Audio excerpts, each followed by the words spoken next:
De ese día yo en lo particular no siento, no me acuerdo de nada, ni cuando iba al trabajo, porque fue en la mañana cuando iba al trabajo.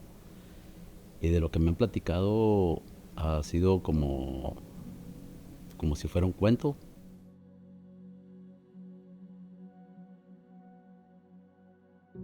Estaba cocinando me habló mi cuñado, su hermano, y ya me dijo, ¿sabes qué? Vete al hospital porque Rafael está mal. No me dijo de que estaba enfermo, nada, me dijo, ve. Me traía para la casa supuestamente. Me estaba quejando cuando veníamos, me estaba quejando. Y ya cuando se bajó el freeway, ya no me quejé, quedé noqueado. Se vino para acá inmediatamente, como está cerquitas, y aquí fue donde me atendieron. El doctor me diagnosticó un ataque al corazón. That was a typical day in the ER, you know. You never know what's going to come in through those doors.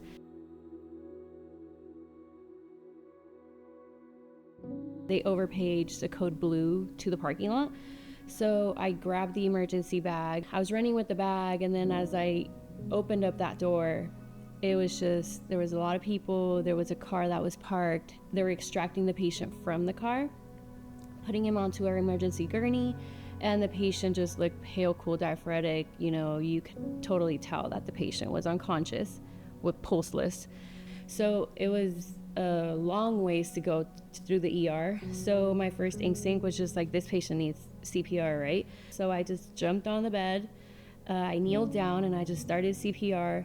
And I just remember looking at the one pushing, and I just said, just go, don't stop. Just get to the room. Once we got him onto the gurney, we quickly got him into the emergency department so we can start treating him.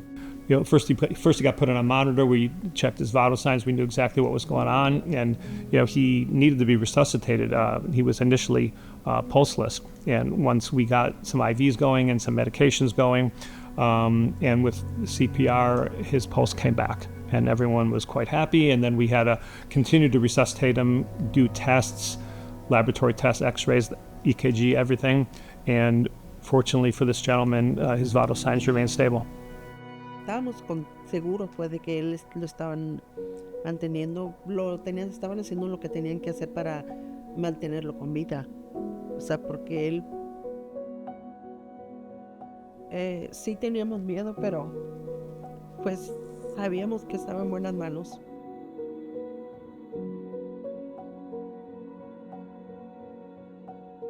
La primera vez que desperté, como en 2 días, 3 días, posiblemente, pero de ahí no me acuerdo de nada absolutamente.